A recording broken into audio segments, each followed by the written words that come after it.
सर्वांना नमस्कार. जय भीम. आज आपण पुन्हा एकदा बहुजन संघटक या चॅनलवर एका महत्त्वाच्या विषयावर बोलायला उभे आहोत. विषय असा आहे की 2024च्या निवडणुकांचे निकाल आलेले आहेत. आपले आता तिसऱ्यांदा माननीय पंतप्रधान मोदी हे आपल्या देशाच्या पंतप्रधान पदावर विराजमान झालेले आहेत. आणि म्हणून निकालानंतरची ही जी फेसबुक लाईव्ह आहे ही या लोकसभेतला एक उमेदवार म्हणून, ओबीसीचा एक कार्यकर्ता म्हणून आपण चर्चेला बसलेलो आहोत. यामध्ये विषय असा आहे की बीजेपी सत्तेत आणि काँग्रेस विरोधी बाकावर, म्हणजे विरोधी पक्ष, परंतु बहुजनांच्या राजकारणाचे काय, असा प्रश्न घेऊन आपण इथे बोलत आहोत. निवडणुकीच्या पूर्वी सुद्धा जो प्रचार आपल्याकडे चालू होता त्यामध्ये असा प्रचार चालू होता की बीजेपीला पाडण्यासाठी इंडिया आघाडीला तुम्ही मतदान करा. आणि यावेळी आपण बहुजन संघटकवर स्पष्ट भूमिका मांडली होती की बीजेपी विरुद्ध काँग्रेस या राजकारणामध्ये ओबीसी, एससी, एसटी आणि स्त्रिया, म्हणजे महात्मा ज्योतिबा फुल्यांच्या भाषेत स्त्री शूद्रांच्या राजकारणावर चर्चा घडवून आणली जात नाही. म्हणजे त्यांचा होणारा सत्तेतला उदय आहे तो दाबला जातोय. आणि म्हणून बहुजनांचं जे राजकारण आहे, ओबीसी, एससी, एसटी आणि स्त्रियांचं, हा राजकीय पर्याय आपण देशाला दिला पाहिजे. आणि म्हणूनच त्या काळात बाळासाहेबांच्या राजकारणावर महाराष्ट्रात प्रचंड टीका होत असताना वंचित बहुजन आघाडीच्या राजकीय आघाडीचं किंवा स्वतंत्र लढण्याचं समर्थन मी सुरुवातीपासून करत आलो. ज्या काळात बाळासाहेबांची काँग्रेस किंवा इंडिया आघाडीबरोबर बोलणी चालू होती त्या काळात सुद्धा बाळासाहेबांनी स्वतंत्र लढावं अशा प्रकारची भूमिका मी मांडत होतो. आणि आज विषय असा आहे की ही स्वतंत्र भूमिका न मांडल्यामुळे आज स्थिती अशी आहे की बीजेपी सत्तेत आहे, काँग्रेस विरोधी पक्षात आहे आणि बहुजनांचं राजकारण संपल्याच्या गोष्टी अनेक लोक करत आहेत. आणि अनेक लोक बहुजनांच्या राजकारणावर टीका करत आहेत. यामध्ये देशातला तिसरा राष्ट्रीय पक्ष बहुजन समाज पार्टी यांना एक सुद्धा जागा मिळाली नाही आणि वंचित बहुजन आघाडीला एक सुद्धा जागा लोकसभेत मिळाली नाही. मतांची टक्केवारी कमी झालेली आहे आणि यामुळे प्रचंड मोठी टीका आंबेडकरी विचारांच्या राजकारणावर होताना दिसत आहे. आणि याच्यामुळे अशामध्ये धीराने उभे राहणारी विचार करणारी मंडळी आपल्याला हवी आहेत. आणि यामध्ये ओबीसींची भूमिका अत्यंत महत्वाची आहे. ओबीसी लोक आता बोलत आहेत, श्रावण देवरे सर बोलत आहेत, काही मोजकी लोक बोलत आहेत. परंतु हे जे सगळ्या चिंतेचं कारण आहे, बहुजनांचं राजकारण म्हणजे ओबीसी, एससी, एसटी आणि स्त्रियांचं राजकारण, याच्यावर चर्चा निवडणूक पूर्व काळात कोण करत नव्हतं. आताही कोणी करताना दिसत नाही. निवडणूक पूर्व काळात बाळासाहेब लढत होते की आम्ही स्वतंत्र लढणार, चर्चा करत होते. महाराष्ट्रात खऱ्या अर्थाने वैचारिक भूमिका ते मांडत होते. अशा प्रकारची वैचारिक भूमिका फार कमी लोकांनी मांडली आणि बाळासाहेबांच्या वैचारिक भूमिकेला प्रचंड विरोध महाराष्ट्रातले अनेक विचारवंत करत होते.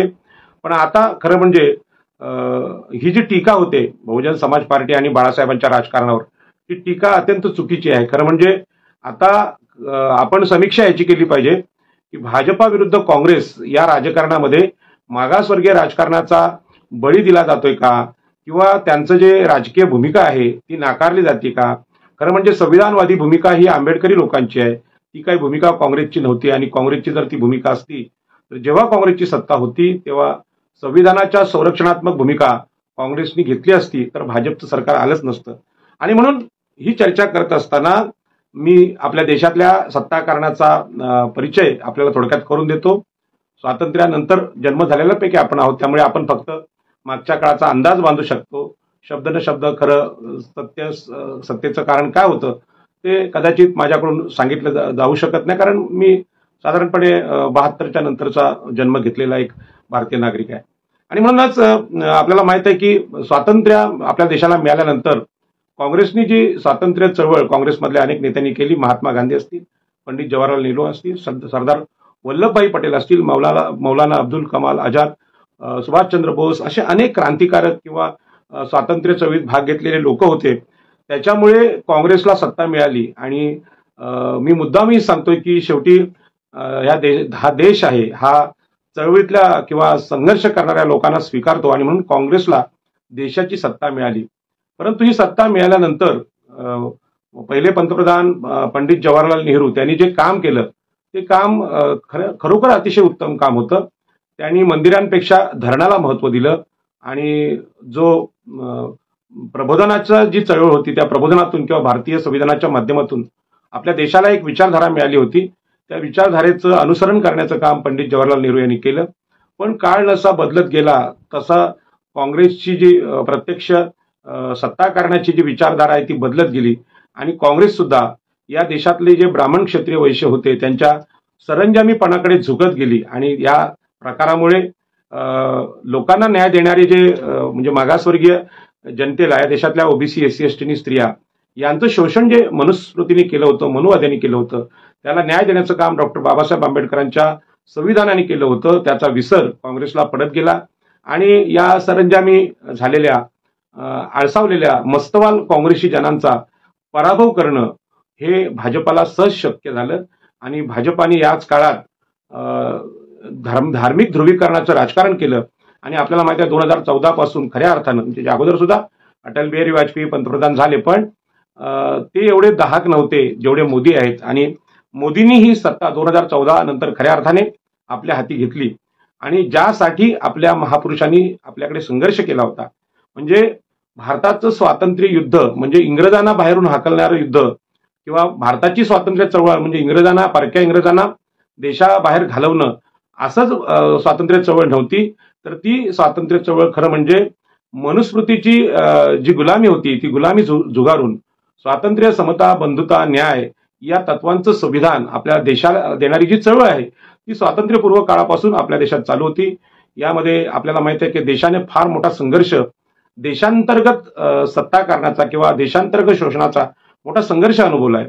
जरी आपल्या देशावर इंग्रजांनी राज्य केलं, मोगलांनी केलं, पोर्तुगीजांनी केलं, फ्रेंचांनी केलं, या सगळ्या परकीय सत्ताधाऱ्यांचा उल्लेख आपल्याकडे मोठ्या आवाजाने होत असला तरी सुद्धा या देशामधल्या ब्राह्मण क्षत्रिय वैश्य या मनुवाद्यांनी या देशाचं खरं शोषण केलं होतं आणि म्हणून मनुस्मृतीची सत्ता उलथवून टाकणं आणि संविधानाची सत्ता आणणं हे लपलेलं स्वातंत्र्य युद्ध जे आपल्या देशात मांडलं गेलेलं नाही ते आपण मांडलं पाहिजे आणि त्या स्वातंत्र्य चळवळीचे जे जनक आहेत त्या जनकामध्ये आपल्याला माहिती आहे की या देशामधली जी विषमता आहे, जन्माधारित श्रेष्ठपणा आहे, ब्राह्मण क्षत्रिय वैश्य आणि यज्ञियाग त्यांची कर्मकांड, देव स्वर्ग नरक यांची जी सगळी शोषण कळा या देशावर पसरली होती त्यांना झुगारून देण्याचं काम 2500 वर्षापूर्वी भगवान बुद्ध, भगवान महावीर आणि चार्वाक यांनी केलं होतं आणि त्यानंतर देशात सम्राट अशोकाची एक लोककल्याणकारी, मानवतावादी, पर्यावरणवादी सत्ता या देशाने अनुभवली होती आणि या सत्तेचा ऱ्हास त्याच्यानंतरच्या काळात झाला. मनुस्मृती अधिक बळकट होत गेली आणि सम्राट अशोकानंतर छत्रपती शिवाजी महाराजांचं रयतेचं राज्य आम्ही महाराष्ट्रीय लोकांनी पाहिलं आणि म्हणून महाराष्ट्राला छत्रपती शिवाजी महाराजांच्या रयतेच्या स्वराज्याचा अभिमान आहे आणि हे रयतेचं स्वराज्य पुन्हा एकदा पेशवाईच्या काळात गाडलं गेलं आणि यानंतर महात्मा ज्योतिबा फुले या महापुरुषाचा जन्म झाला की ज्याने इंग्रजी शिक्षण घेऊन आपल्या महाराष्ट्राला आणि देशाला स्त्री शूद्रांचं शोषण करणारी मनुस्मृतीचा परिचय अधिक ठळकपणे करून दिला आणि यातून मुक्त व्हायचं असेल तर आधुनिक विद्या म्हणजे शिक्षण आम्ही घेतलं पाहिजे आणि त्यातल्या त्यात ज्या क्रमाने मनुस्मृतीने आमच्याकडे गुलामी लादली होती यामध्ये स्त्रियांना प्रथम गुलाम केलं होतं. आमची आई, आमची मावशी आणि आजी यांना शिक्षण नाकारून तिच्या पोटी जन्म घेणाऱ्या पिढ्यांना गुलाम करणारी मनुस्मृतीची गुलामगिरी झुगारून देण्यासाठी पहिल्यांदा स्त्री शिक्षणाची सुरुवात सावित्रीबाई फुलेंनी केली, क्रांतिज्योती सावित्रीबाई फुलेंनी केली आणि हाच विचार राजर्षी शाहू महाराज यांनी आपल्या राज्यात, कोल्हापूर राज्यात आरक्षणाच्या प्रयोगाने पुन्हा एकदा पुढे आणला आणि आपल्याला कल्पना आहे की डॉक्टर बाबासाहेब आंबेडकरांनी या सगळ्या महापुरुषांच्या विचारधारेला मोठा सन्मान देऊन भारतीय संविधानामध्ये भगवान बुद्ध, महावीर, चार्वाक यांचा तर्क या सगळ्या एक मनुस्मृतीच्या विरोधातल्या विचारसरणीला नव्या विज्ञानवादाचं, नव्या जगाचं जे सामाजिक न्यायाचं धोरण आहे, जागतिक समता आहे, जागतिक सामाजिक न्याय आहे यांच्याशी जोडण्याचं, विज्ञानवादाशी जोडण्याचं काम डॉक्टर बाबासाहेब आंबेडकरांनी केलं आणि म्हणून देशाचा हा जो सांस्कृतिक इतिहास आहे तो मनुस्मृतीच्या सत्तेचा होता आणि या मनुस्मृतीच्या सत्तेचा विषय आपल्याला माहित आहे काँग्रेसच्या सत्तेच्या काळात बाबासाहेब आंबेडकरांच्या संविधानाच्या प्रभावाने थोडा मागे पडला होता. परंतु मोदींच्या काळात रासव संघ आणि गोळवळकर गुरुजी यांची जी विचारधारा आहे ती पुरुष सुप्ताची आणि मनुस्मृतीची विचारधारा पुन्हा एकदा प्रभावी झाल्याचं आपल्याला पाहायला मिळतं. आणि म्हणूनच स्वातंत्र्यानंतर पहिल्यांदा संविधानिक विचारसरणी आपल्या देशात देणारे जागतिक दर्जाचे विचारवंत आणि आधुनिक भारताचे शिल्पकार, आधुनिक राष्ट्र निर्माते डॉक्टर बाबासाहेब आंबेडकर यांनी खरं म्हणजे ओबीसी एससी एसटी या मागासवर्गीय राजकीय सत्तेचा पाया घातला असं माझं मत आहे. आणि म्हणून भाजपाची सत्ता भाजपात सत्तेत आहे, काँग्रेस विरोधी पक्षात आहे आणि खऱ्या अर्थाने भारतामध्ये ज्या विचारांची सत्ता हवी ती डॉक्टर बाबासाहेब आंबेडकरांच्या, राजर्षी शाहू महाराज, छत्रपती शिवाजी महाराज, महात्मा ज्योतिबा फुले, सावित्रीबाई फुले, भगवान महावीर, भगवान गौतम बुद्ध, चारवाक यांची विचारधारा, विज्ञानवादी विचारसरणी देशाला हवी किंवा अशा प्रकारचं सत्ताकारण देशाला हवं. आणि ही तिसरी जी विचारसरणी आहे या विचारसरणीचा, या राजकीय विचारसरणीचा विषय आपल्या निवडणुकीच्या पूर्व काळात आम्ही नीट मांडू शकलो नाही आणि आता सुद्धा या विचारांचं राजकारण होऊ शकतं किंवा राजकारण झालं पाहिजे आणि म्हणून बहुजनांच्या राजकारणाचा काय हा प्रश्न घेऊन आपण बोलत आहोत. पण याच्यावर सकारात्मक न बोलता त्यांच्या अपयशावर मात्र प्रचंड टीका बहन मायावती आणि बाळासाहेब आंबेडकर यांच्या राजकारणावर एकतर्फी टीका जी चालू आहे त्याला उत्तर देण्याचं काम मी करणार आहे. कारण मी आंबेडकरी विचारांच्या राजकारणाचा समर्थक आहे आणि म्हणून काँग्रेस भारतातल्या सरंजामी जमीनदार उच्चवर्णीयांची सत्ता होती हे मी स्पष्टपणे सांगू इच्छितो. आणि म्हणून पंडित जवाहरलाल नेहरू हे आधुनिक विचारांचे होते, देशाच्या उभारणीत त्यांचं मोठं योगदान आहे.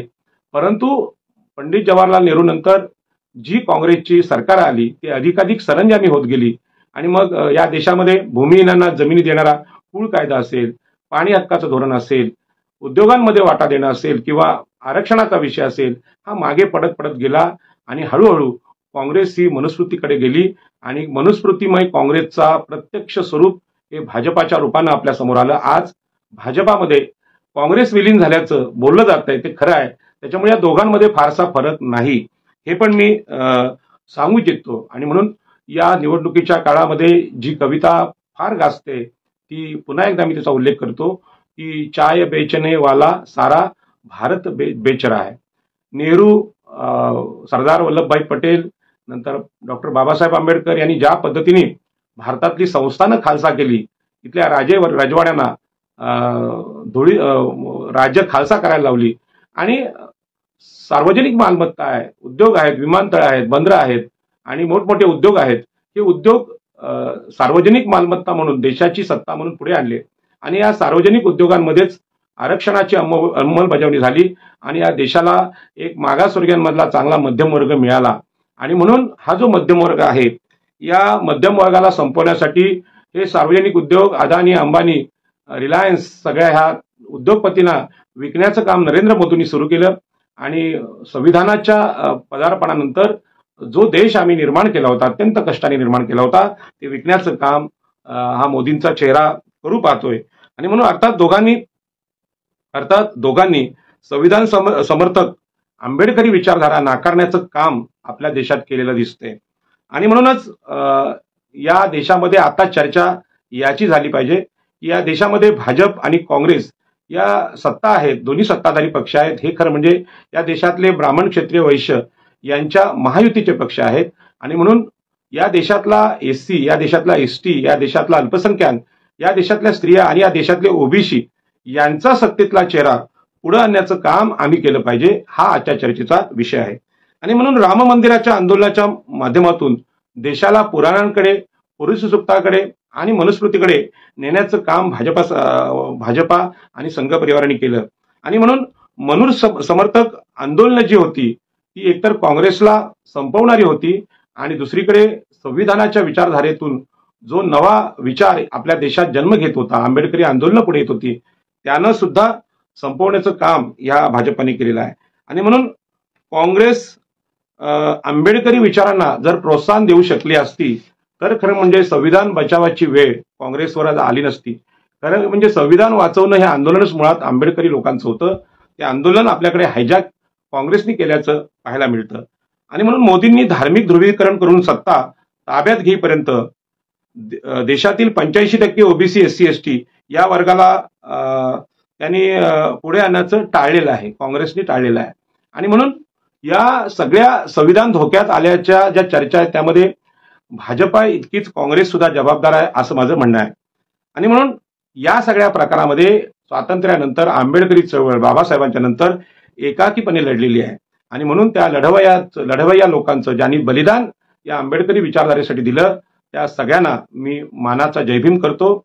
आणि आपलं मरण आपण जे हुतात्मे झालेत वेगवेगळ्या पद्धतीने जाळपोळीमध्ये हिंसाचारामध्ये जे आंबेडकरी तरुण आंबेडकरी स्त्रिया मारल्या गेल्या जाळल्या गेल्या त्या सगळ्यांची आठवण मी इथे करतो. याचं कारण असं आहे की आमच्याकडे शिडको विरुद्धच्या आंदोलनात म्हणजे वसंतदादा पाटील या मराठ्याने पोलिसी गोळीबार आमच्यावर केला, आगरी लोकांवर केला. यामध्ये आगरी कोळी कराड या जातीचे 5 लोक हुतात्मे झाले, स्वातंत्र्यानंतरच्या काळात हुतात्मे झाले लोकनेते दिबा पाटील यांच्या नेतृत्वाखाली.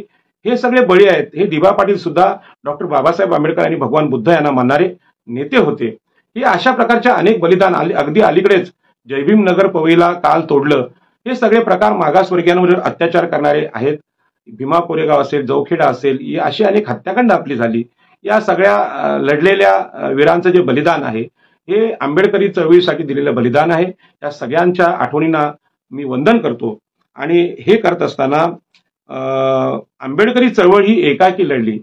सुरुवातीच्या काळात मंडल आयोगाच्या काळात ओबीसीना हे मंडल आयोग म्हणजे आरक्षण म्हणजे काय हे समजवण्याचा यशस्वी प्रयत्न आंबेडकरी कार्यकर्त्यांनी केला. परंतु खऱ्या अर्थाने ओबीसी आणि स्त्रियांपर्यंत ही चळवळ आम्ही सगळेजण पोहोचू शकलो नाही. मी दुसऱ्यांदा लोकसभा लढतोय त्यामुळे यामध्ये सगळ्यात मोठा जबाबदार मी आहे असं म्हणतो. मी दुसऱ्यांवर आरोप करत नाही. आमच्यासारखे जे ओबीसी नेते आहेत हे आंबेडकरी विचारधारा ओबीसी आणि स्त्रियांपर्यंत पोहोचू शकलो नाहीत. हे आम्ही आमचं अपयश मानतो. आणि म्हणून बसपाच्या उत्तर प्रदेशमध्ये मध्ये काशीराम यांनी जो यशस्वी लढा दिलेला आहे आणि सत्तेचा जो यशस्वी प्रयत्न केलेला आहे तो सुद्धा कौतुकास्पद आहे. आणि साऱ्या देशात हा विचार पोचविता आला असता बहुजन समाज पार्टीच्या लोकांना आणि तो पोचवला असता तर निश्चितपणे तिसरा पर्याय वंचित बहुजन आघाडी आणि बसपाच्या माध्यमातून आज प्रभावी ठरला असता. परंतु आपल्याला अशा प्रकारचं यश आलेलं नाही. किंबहुना बसपाचा विचार माझ्यापर्यंत पोहोचायला 2024ची निवडणूक आली म्हणजे माझ्यासारख्या ओबीसी पर्यंत बहुजन समाज पार्टीचा कांशीराम साहेबांचा विचार मला फार उशिरा कळला. आणि म्हणून 2019ला वंचितने जो प्रयोग केला अत्यंत यशस्वी लोकसभेचा प्रयत्न केला. यामुळे मला खरं म्हणजे राजकारण शिकायला मिळालं. 2019च्या निवडणुकीत मी पहिल्यांदा लोकसभा लढलो आणि आता बसपामधून लढलो.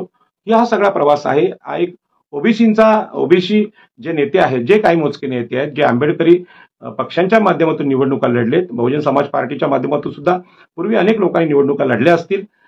तर हा जो परिचय आहे ओबीसीना खरं म्हणजे भाजप आणि काँग्रेस, शिवसेना, राष्ट्रवादी या पक्षांमध्ये अनेक ओबीसी आहेत. परंतु बीएसपी मधून आणि वंचित मधून लढणारे जे ओबीसी नेते आहेत त्यांना ही आंबेडकरी चळवळ थोडीफार समजण्याची शक्यता आहे. आणि म्हणून बहुजन समाज पार्टीचा राजकीय यशाचा जो उत्तर प्रदेशमधला पहिला टप्पा आहे आणि आता वंचित बहुजन आघाडीने महाराष्ट्रात केलेला प्रयोग आहे ते प्रयोग आंबेडकरी राजकीय चळवळीच्या दृष्टीने अत्यंत महत्वाचे आहेत. आणि याच्या अगोदर बाबासाहेब आंबेडकरांनी म्हणजे सुरुवातीला जे राजकारण केलं आणि बाबासाहेब आंबेडकरांच्या राजकारणामुळे आमचे नारायण नागू पाटील पहिल्यांदा आमदार झाले आणि त्यानंतर कोळी समाजाचे काही आमदार झाले आणि त्यातून आम्हाला ओबीसीना खऱ्या अर्थाने पहिल्यांदा राजकीय परंपरा भेटली. त्यामुळे बाबासाहेब आंबेडकरांचं राजकारण आणि त्यानंतर बहुजन समाज पार्टी आणि वंचित बहुजन आघाडीचं राजकारण हे अत्यंत महत्वाचं राजकारण आहे. आंबेडकरी राजकारणासाठी हे महत्वाचं आहे. आणि म्हणून ह्या सगळ्या चळवळींचा प्रचंड मोठा दारुण पराभव 2024च्या निवडणुकीत बहुजन समाज पार्टी आणि वंचित बहुजन आघाडीचा झालेला आहे. हे सुद्धा सत्य आम्ही स्वीकारलं पाहिजे. आणि म्हणून भाजपाला पाडा आणि काँग्रेसला आणा हे जे राजकारण आहे हे राजकारण निवडणुकीपूर्वी सुद्धा मी स्पष्ट केलं होतं. हे राजकारण ओबीसी, एससी, एसटी आणि स्त्रिया यांच्या उदयाला, सत्तेच्या उदयाला, राजकीय उदयाला नाकारणारं राजकारण आहे. हे आपण या चर्चेच्या निमित्ताने मनापासून समजून घ्यावं ही माझी नम्र विनंती आहे. 2024च्या निवडणुकीत याचा प्रचार मागासवर्गीय राजकारणाचा करण्यात आंबेडकरी विचारवंत, आंबेडकरी नेते आणि आंबेडकरी फरडे वक्ते खरं म्हणजे अपयशी ठरलेत असं मी मानतो. कारण ओबीसी, एससी, एसटी आणि स्त्रिया यांच्या राजकारणावर भाजपाचं राजकारण आणि काँग्रेसचं राजकारण यांच्या इतकी चर्चा व्हायला पाहिजे. खरं म्हणजे राष्ट्रीय स्वरूपाचे पक्ष आमच्या मागासवर्गीय राजकारणामध्ये बहुजन समाज पार्टी वगळता दुसरे नाहीत, मान्यताप्राप्त पक्ष नाहीत. त्यामुळे संपूर्ण देशभरात याची एकाच वेळी चर्चा होऊ शकलेली नाही. आणि म्हणून संविधान हा मुद्दा खरं म्हणजे आंबेडकरी चळवळीचा भाग आहे. आजही देशामध्ये जर नरेंद्र मोदींनी जर खरं म्हणजे ज्यांच्या घरी संविधान आहे अशांना ईडी लावली तर सगळ्यात जास्त संविधान असलेले लोक हे बाबासाहेबांच्या विचारांचे भेटतील. संविधान हे भाजपा किंवा काँग्रेसवाल्यांकडे सापडणार नाही. त्यामुळे संविधान वाचवण्याची चळवळ ही खरं म्हणजे आंबेडकरी चळवळ आहे. आणि म्हणून संविधान वाचवण्याचा या मोदी सरकारच्या विरोधात पेटलेला जो मुद्दा आहे संविधान बचावाचा, तो मुद्दा आंबेडकरी चळवळीचा होता.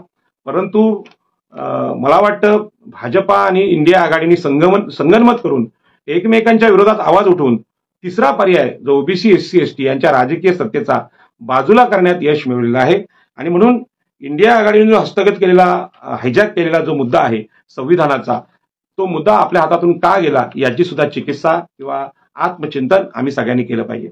आणि म्हणून भाजपाला पर्याय काँग्रेस हे समीकरण देशातील ब्राह्मण क्षत्रिय वैश्य या राजकीय महायुतीचं यश आहे असं मी मानतो.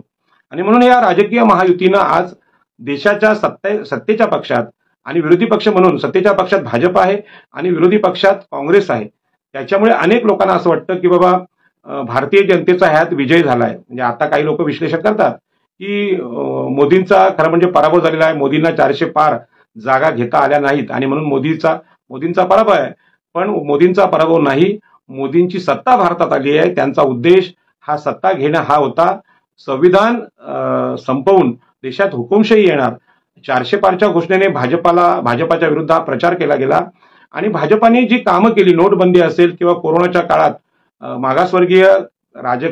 मागासवर्गीय नागरिक आणि हे जे आहेत आपल्या सफाई कामगार असतील किंवा माथाडी कामगार असतील किंवा कष्टकरी लोक असतील, त्यांच्यावर जो प्रचंड मोठा सूड उगवलेला आहे नोटबंदीच्या काळात, त्याचा राग म्हणून पूर्ण देशामध्ये भाजपाच्या विरुद्ध जनमत होतं. परंतु हे जनमत दाबण्यासाठी मोदींनी अत्यंत युक्तीने काँग्रेसच्या हातात विरोधी पक्षाची माळ दिलेली आहे. आणि आम्ही सत्तेत असू तर काँग्रेस हा विरोधी पक्षात असेल, पण बहुजन समाज पार्टी किंवा वंचित बहुजन आघाडी कदापि सत्तेत येणार नाही. कारण हे दोन्ही पक्ष ओबीसी एससी एसटी आणि स्त्रियांचं नेतृत्व करतात. आणि हे जर पुढे आले तर या देशातल्या ब्राह्मण क्षत्रिय वैश्य यांची सत्ता कदापि येणार नाही. हा धोका मोदींना माहित आहे, काँग्रेसला माहित आहे. आणि त्याच्यामुळे त्यांनी मागासवर्गीय राजकारणाला दाबण्याचा यशस्वी प्रयत्न केला आहे. आणि म्हणून मनुस्मृतीच्या सांस्कृतिक गुलामगिरीस उत्तर हे कोणी द्यायचं, तर ते उत्तर बुद्ध, फुले, शाहू आंबेडकर विचाराने देता येईल हे सांगण्यात आंबेडकरी विचारवंत अपयशी ठरलेले आहेत असं मला वाटतं. खरं म्हणजे मला हा विचार आंबेडकरी विचारवंतांनीच दिलेला आहे, परंतु एकटा राजाराम पाटील यांना पुरेसा नाही. ओबीसी 52% आहे. या ओबीसीना आणि स्त्रियांना आम्ही बुद्ध, फुले, शाहू आंबेडकरी विचार ज्या पद्धतीने यशस्वीपणे सांगू शकायला हवं होतं असं सांगू शकलेलं नाही. दुसरीकडे आसाराम बापू असतील किंवा रामदेव बाबा असतील किंवा अनेक हे बुवा बापू आहेत, यांनी मनुवादाचा ज्या पद्धतीने पुरस्कार आपल्या देशात केला, त्यांच्या तोडीस तोड उत्तर हे फुले शाहू आंबेडकरांच्या विचारवंतांनी, तत्वज्ञानांनी द्यायला हवं होतं असं मला वाटतं. माझं मत आपल्याला पटत नसेल तर आपण यावर प्रतिक्रिया देऊ शकता, परंतु मला असं वाटतं की ज्या पद्धतीने मनुवादी बुवा बापू, शंकराचार्य हे हिरिरीने हा मनुवादाचा विचार आपल्या देशात मांडतात, याच पद्धतीने बुद्ध, फुले, शाहू आंबेडकर यांचा विचार आम्ही मांडवायला हवा. संघ हा धार्मिक गुलामगिरी आपल्यावर लागतो, आपल्या देशावर लागतो. त्याप्रमाणे गांधीवाद ही सुद्धा गुलामगिरीच आहे. ती एक पहिली गुलामगिरी ही दगड असेल तर दुसरी वीट आहे, परंतु दोन्ही ह्या गुलामगिऱ्याच आहेत. आणि यांना स्वातंत्र्याचं उत्तर आम्ही आंबेडकरी विचारधारेने देऊ शकतो असं मला वाटतं. आणि म्हणून देशातील बहुसंख्य जनतेला आंबेडकरवाद किंवा संविधानवाद समजवण्यात आम्ही कमी पडलो होतो. आणि जी काही संविधानाची चळवळ होती ती चळवळ सुद्धा काँग्रेसने हायजॅक केल्यामुळे आता आंबेडकरीवादी चळवळीचा जो विषय होता संविधान हा आपल्या हातातून गेलेला आहे. आणि दुसरीकडे मनुस्मृती घेऊन खुलेआमपणे आज भाजपा समोर येते आणि ती सांगते की आम्ही शाळेच्या अभ्यासक्रमात सुद्धा मनुस्मृती लावू. आणि एवढं उग्र असं धोरण बीजेपीचं असताना त्याला तेवढं तोडीचं उत्तर काँग्रेस देऊ शकत नाही. कारण काँग्रेस हे सुद्धा सरंजामीच आहेत, ते काय संविधानवादी नाहीत. आणि म्हणून बीजेपीच्या या आक्रमकतेला उत्तर देण्याची हिंमत काँग्रेसमध्ये नाही, तर ती आंबेडकरवादात आहे, ही नम्रपणे मी सांगू इच्छितो. आणि म्हणून या सगळ्या चर्चेमध्ये बहुजनांच्या राजकारणाचे काय हा मोठा प्रश्न आहे. आणि म्हणून बुद्ध, महावीर, चार्वाक, सम्राट अशोक, छत्रपती शिवाजी महाराज, महात्मा ज्योतिबा फुले, क्रांतिज्योती सावित्रीबाई फुले, राजर्षी शाहू महाराज, डॉक्टर बाबासाहेब आंबेडकर ही विचारधारा मांडणारे तत्वज्ञ आपल्याला हवे आहेत. आणि म्हणून बहुजन संघटक या चॅनलवर मी अगोदर पण अनेक वेळा बोललो आणि आता सुद्धा निवडणुकीनंतर त्याच पद्धतीने बोलण्याचा प्रयत्न करत आहे.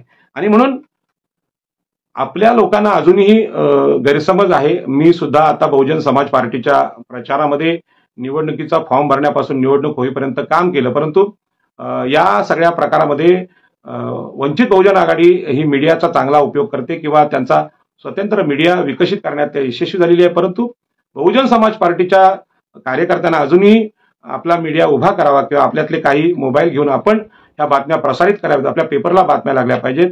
बहुजन समाज पार्टीची चांगली धोरणं, मान्यवर काशीरामजीची चांगली धोरणं ही मीडियामध्ये आली पाहिजेत, सोशल मीडियावर आली पाहिजेत.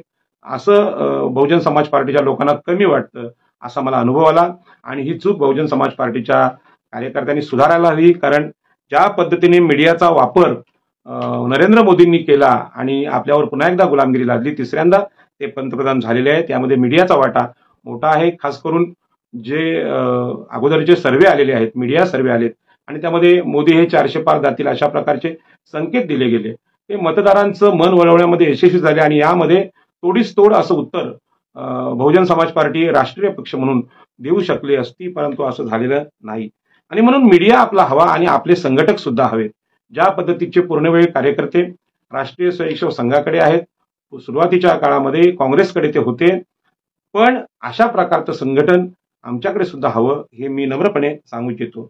आणि म्हणून मान्यवर काशीराम यांची आर्थिक न्याय देणारी जी आंदोलनं आहेत ते आंदोलन माझ्यासाठी महत्वाचे आहे.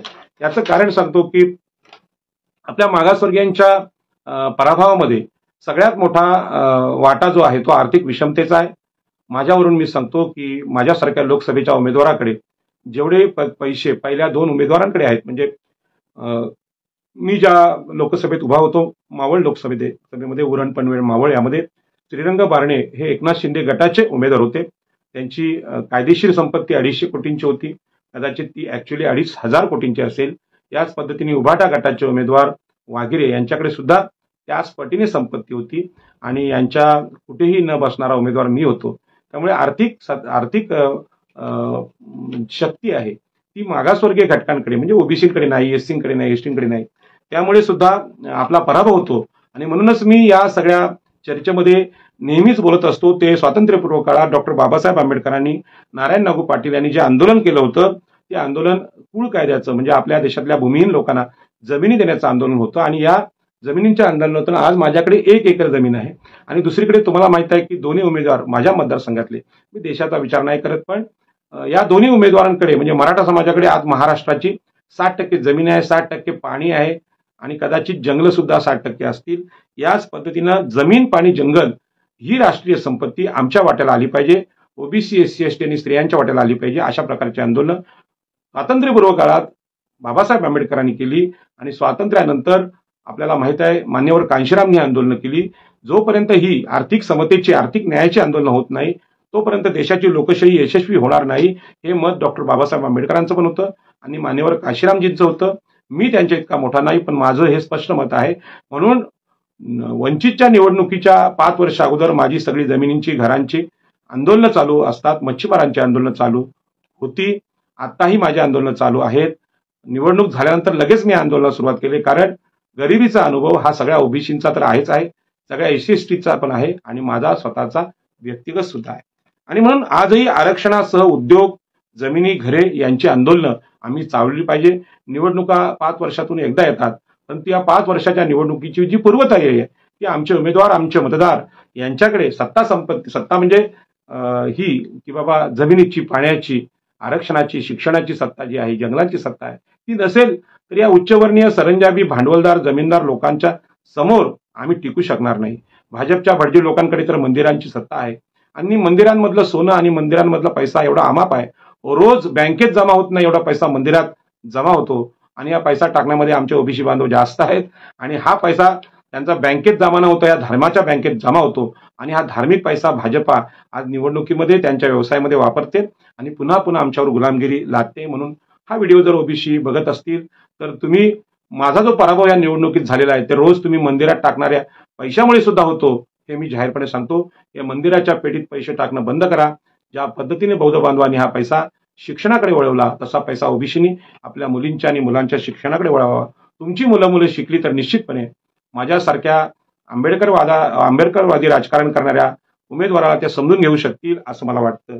आणि म्हणून भारतीय निवडणुका केवळ विचाराने जिंकल्या जात नाही यावर मी बोलणार आहे. कारण आता बाळासाहेब आंबेडकरांच्या राजकारणावर आणि मायावतींच्या राजकारणावर प्रचंड टीका होते आणि ते बिचारे यातलं जे सत्य आहे ते सांगू शकत नाही.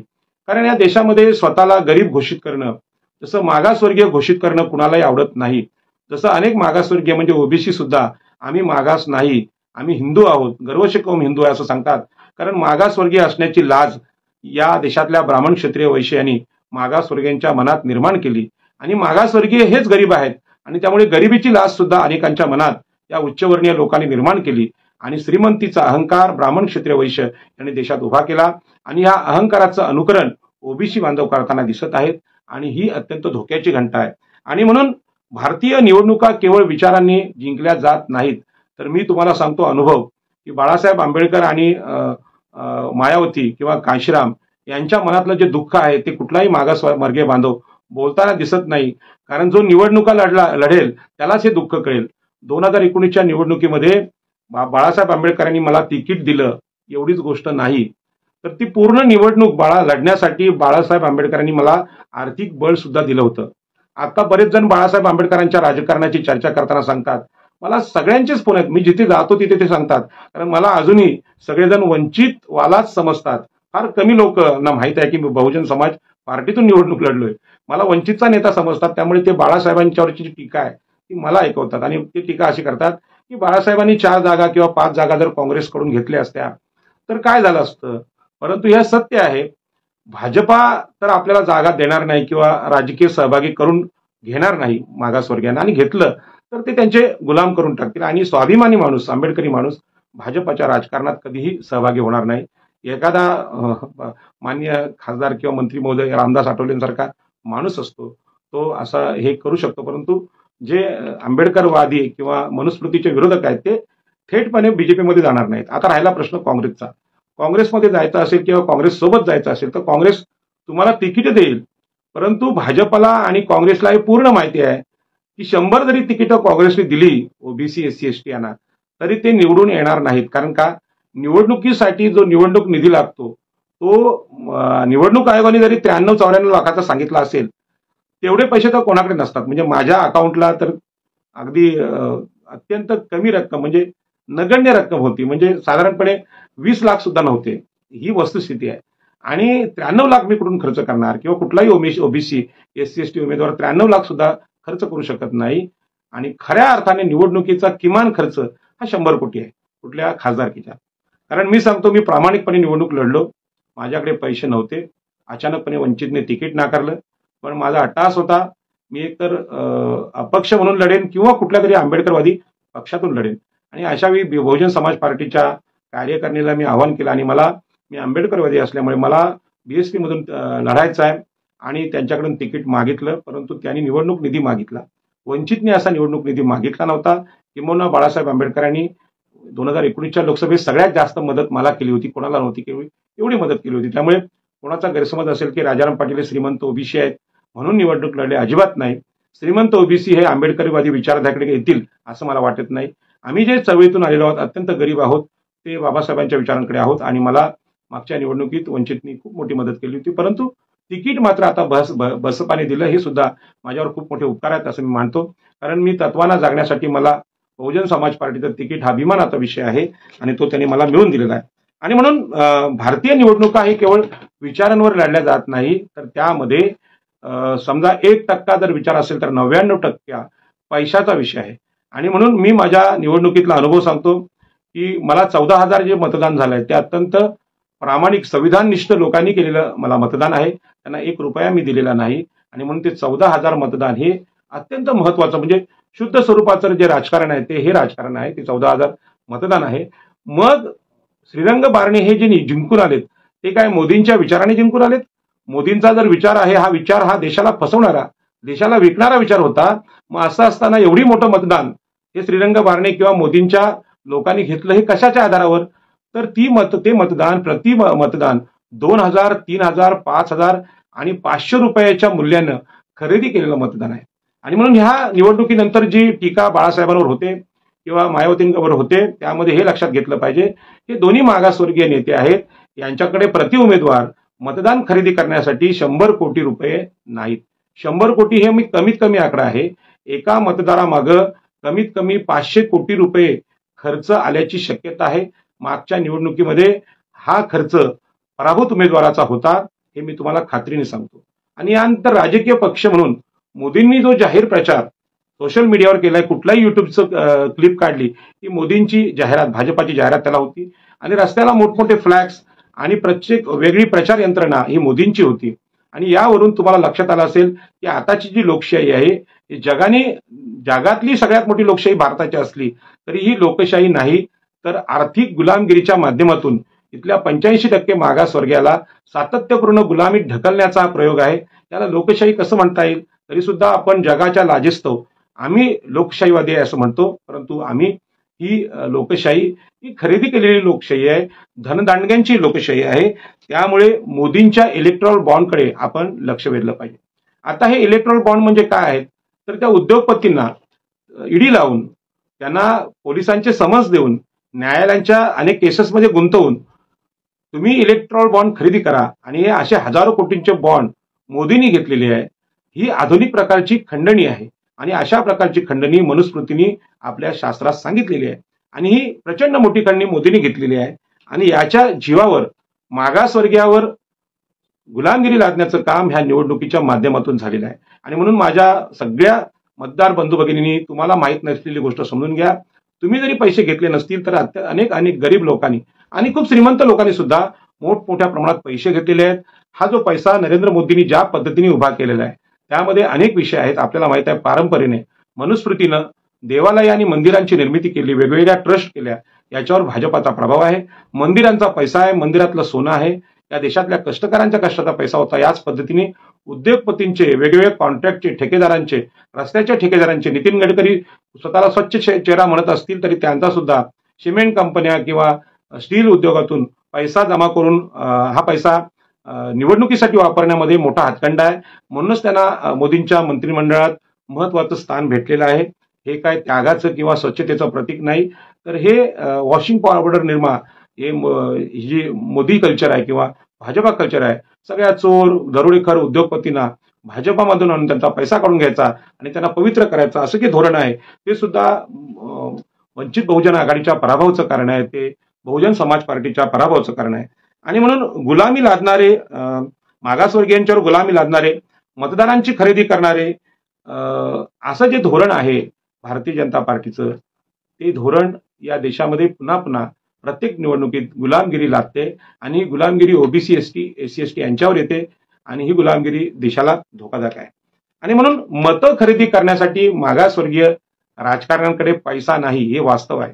त्याच्यामुळे तुम्ही बाळासाहेबांवर टीका करताना किंवा मायावतींवर टीका करताना हे दोन्ही नेते कशातून जन्मले आहेत, कुठून जन्मले आहेत, यांच्याकडे संपत्ती किती, याचाही विचार करा. आणि ते ज्या पद्धतीने जीवाच्या आकांताने इतर जातींना उमेदवारी देऊन या लोकसभा साजरा करण्याचा, गरिबीत साजरा करण्याचा यशस्वी प्रयत्न करतात, तो कौतुकास्पद आहे.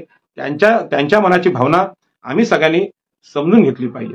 आता यामध्ये मीडियाचं जे प्रचार तंत्र आहे किंवा निवडणूक पूर्व जे ते अंदाज सांगतात, त्यामध्ये भारतीय माणूस बळी पडतो.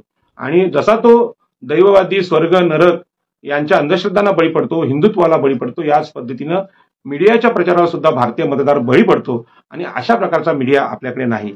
आणि एवढं कमी की काय, की मोदींनी जेव्हा पहिल्यांदा सत्ता घेतली त्यावेळी सगळीकडे ओरड सुरू झाली की बाबा रे, ही सत्ता ही ईव्हीएमची सत्ता आहे. आणि ही ईव्हीएमची सत्ता आहे, त्याच्यावर चर्चा खूप होत राहिल्या. 2024च्या निवडणुकीत ईव्हीएमच्या विरोधी प्रचंड वातावरण होतं. परंतु हे वातावरण शमवण्यासाठी मोदींनी 400 जागा ईव्हीएमच्या माध्यमातून मोदी घेऊ शकले असते, पण त्यांनी मुद्दामून त्या घेतल्या नाहीत.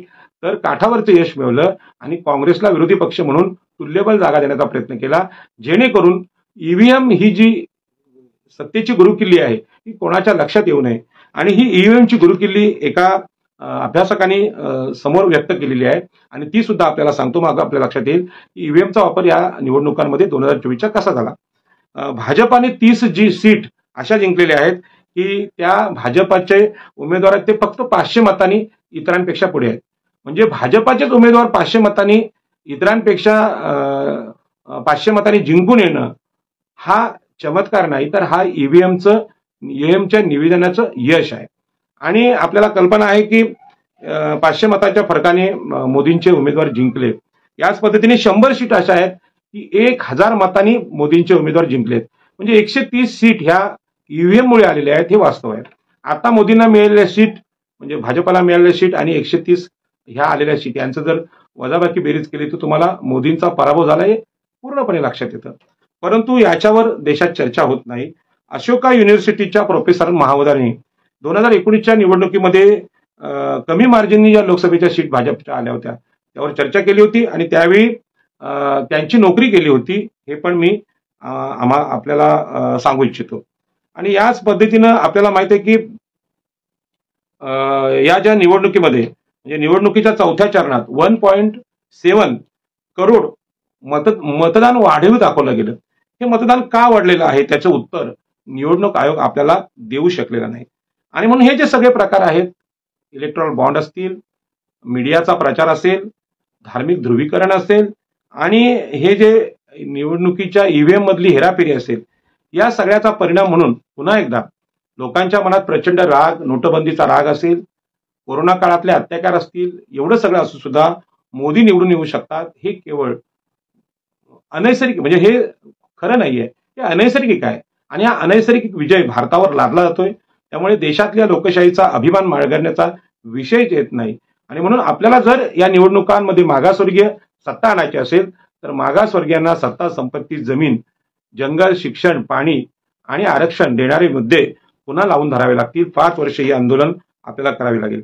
आणि आपल्याला माहित आहे की मीडियाचा वापर असेल, निवडणूक आयोग हे देशातलं अत्यंत स्वायत्त असं खातं आहे. ईडी आहे, पोलीस प्रशासन आहे, यांच्यावर हुकुमशाही लादण्याचा प्रयत्न मोदींनी केलेला आहे. भारतीय न्यायालयानं सुद्धा प्रभावित करण्याचा प्रयत्न मोदी सरकार करते आणि म्हणून अनेक चुकीचे निर्णय आपल्याकडे येत आहेत. निवडणूक आयोगाने आपल्याला कल्पना आहे की शिवसेना हा बाळासाहेब ठाकरेंचा पक्ष ज्या पद्धतीने फोडला, राष्ट्रवादी काँग्रेस हा शरद पवार यांचा पक्ष ज्या पद्धतीने फोडला, त्यातल्या आलेल्या निर्णयावर खरं म्हणजे आपल्याकडे चर्चा झालेली नाही. त्यामध्ये असं दाखवलं गेलं की जो पक्ष ज्यांनी स्थापन केला ते शरद पवार आज हयात आहेत, बाळासाहेब ठाकरे नाहीत, परंतु त्यांचे चिरंजीव उद्धव ठाकरे आहेत. आणि या लोकांचे पक्ष निवडून आलेल्या लोकांचे पक्ष आहेत असा निकाल दिला गेला. हा निकाल लोकशाही विरोधी आहे. त्या पक्षातले सामान्य शिवसैनिक, सामान्य राष्ट्रवादीचे कार्यकर्ते, त्यांचे पदाधिकारी, विभाग प्रमुख, तालुका प्रमुख, हे जे लोक असतात, पक्ष सांभाळणारे लोक असतात, संघटना बांधणारे लोक असतात, हे त्या पक्षाचे मालक असतात. जसे आपल्या देशाचे मालक हे मतदार आहेत, तर निवडून आलेले मोदी किंवा राहुल गांधी हे नाहीत, विरोधी पक्ष नाहीत. त्यांना देश विकण्यासाठी आम्ही पाठवलेलं नाही, तर लोकांचे लोकप्रतिनिधी म्हणून कारभार करायचा आहे. पण हेच मालक आहेत असं या 2 निर्णयाच्या बाबतीत म्हणजे शिवसेनेच्या बाबतीत आणि राष्ट्रवादीच्या बाबतीत झालेलं आहे. हे दोन्ही निर्णय लोकशाही विरोधी होते. खरं म्हणजे त्या विरोधात मान्य उद्धव ठाकरे आणि मान्य शरद पवार यांनी आक्रमक आंदोलन केले असती तर लोकशाही वाचली असती. परंतु लोकशाही ज्या कष्टानं स्वातंत्र्याच्या काळात आम्ही आणली आणि अत्यंत संघर्षाने कष्टाने बाबासाहेब आंबेडकरांनी संविधान या देशाला दिलं, त्याची किंमत मान्य उद्धव ठाकरे आणि शरद पवार यांना कळलीच नाही, राहुल गांधींना पण कळली नाही. आणि म्हणून या हुकुमशाहीचं समर्थन आपल्याकडे झालं आणि त्याचे दुष्परिणाम आज आम्ही भोगतोय. कदाचित या 2024 नंतर याचे मोठे दुष्परिणाम आम्हाला भोगायला लागणार आहेत. आणि म्हणून देशात हुकुमशाही येईल, संविधान संपेल अशी भीती दाखवून काँग्रेसनी मतदान घेतलं आणि भाजपा जिंकला.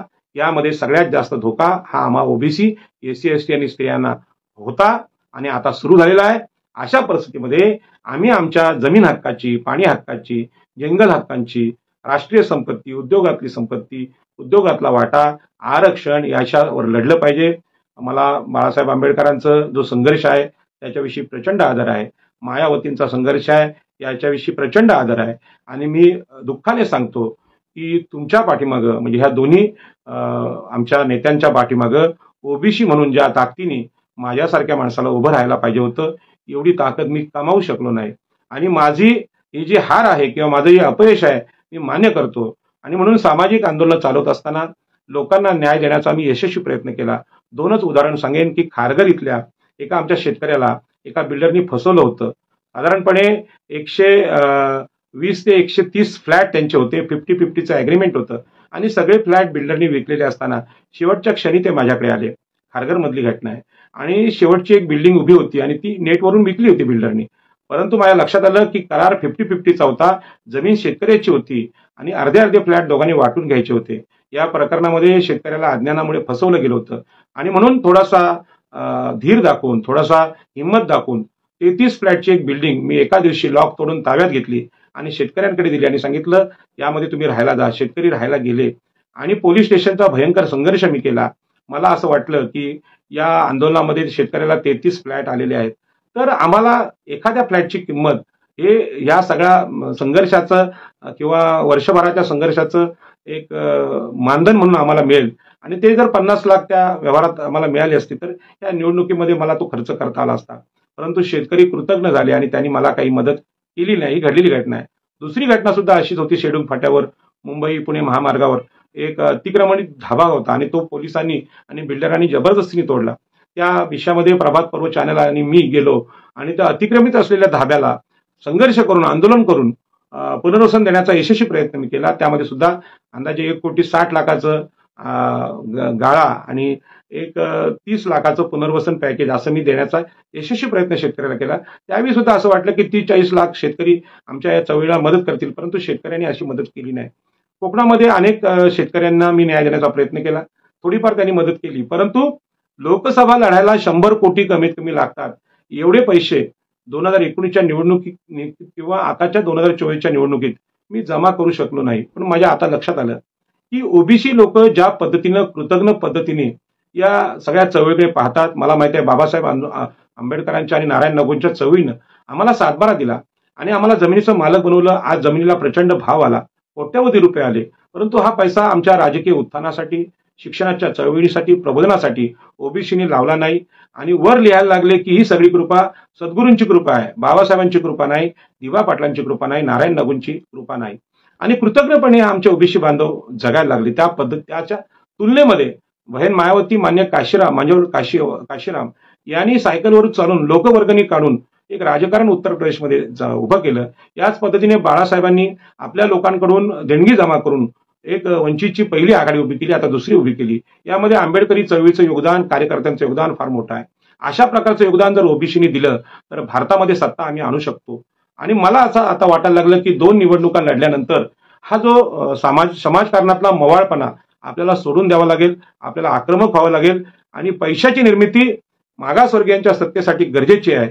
आमच्यावर आलेली आजची अपयशाची वेळ किंवा गुलामगिरी, या गुलामगिरीमध्ये प्रमुख जो वाटा आहे, 99% वाटा आहे, ही आमची गरिबी आहे.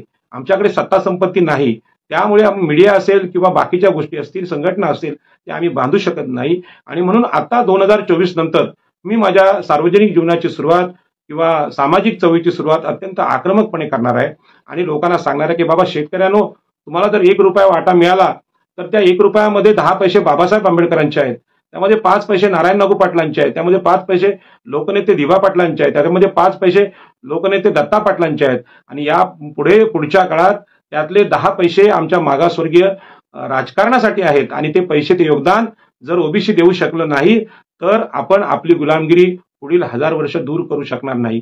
आणि म्हणून मंदिरातलं दान थांबवा. हे जे मतदान आहे, ब्राह्मण क्षत्रिय वैश्य यांना होणारं मतदान आहे, ते थांबवा. आपल्याला माहित आहे की मराठा समाज हा बाळासाहेबांना मदत करील असं बाळासाहेबांना वाटत होतं, पण मराठा समाजाने हे मतदान केलं नाही. कारण या देशातले ब्राह्मण क्षत्रिय वैश्य कधीच मागासवर्गीयांचं समर्थन करत नाही, ते संरक्षण पण करत नाही, तर ते त्यांच्यावर अत्याचार करतात, हे सिद्ध झालं. आणि म्हणून खुलेआमपणे जरांगे पाटलांच्या आंदोलनाला मी मागच्या काळात ही टोपी घालून विरोध केला आणि सांगितलं जे शोषित नाहीत, ते मागास नाहीत, त्यांच्यासाठी आरक्षण नाही. आरक्षण हे शोषितांसाठी आहे, मागासवर्गीयांसाठी आहे. म्हणून आरक्षणाचं आंदोलन वाचवण्यासाठी, ओबीसींचं आरक्षण वाचवण्यासाठी आता अधिक कडक शब्दात ओबीसींनी यासाठी योगदान द्यावं आणि यासाठी मी प्रयत्न करणार आहे. प्रसंगी एक छोटासा नेता म्हणून मला आक्रमक आंदोलन करावं लागणार आहे, विश्वास आहे. मी बहीण मायावती आणि माननीय बाळासाहेब आंबेडकर यांची क्षमा मागून सांगतो, ताई आणि दादा, आमची ओबीसींची चूक आहे. आम्ही ओबीसींनी या मागासवर्गीय राजकारणाचं संरक्षण केलं पाहिजे. त्यांना आर्थिक बळ दिलं पाहिजे हे मला कळतं आणि मला कळलेलं आहे.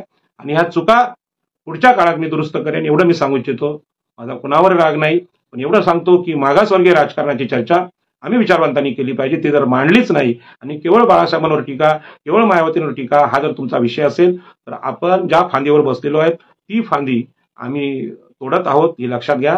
आणि या फांदीला नवी पालवी आली पाहिजे, ही फांदी मजबूत झाली पाहिजे आणि मागासवर्गीय राजकारणाला नवी पालवी घेऊन आपण पुन्हा येणाऱ्या निवडणुकीमध्ये उभं राहूया आणि मोदींना आणि राहुलजींना सांगूया की संविधान हे आमचं आहे. संविधान हे आम्ही जपलेलं आहे. संविधान हे बाबासाहेबांचा विचार आहे आणि संविधान वाचवण्यासाठी आमच्याशिवाय दुसरा पर्याय नाही. आणि तुम्ही जर आम्हाला मारून, आमची राजकारण मारून तर तुम्ही परस्पर एकमेकांची सत्ता आणत असाल तर हा मूर्खपणा आता आम्हाला समजलेला आहे आणि ही चूक आम्ही पुन्हा करणार नाही. जय हिंद, जय महाराष्ट्र, नमो बुद्धाय.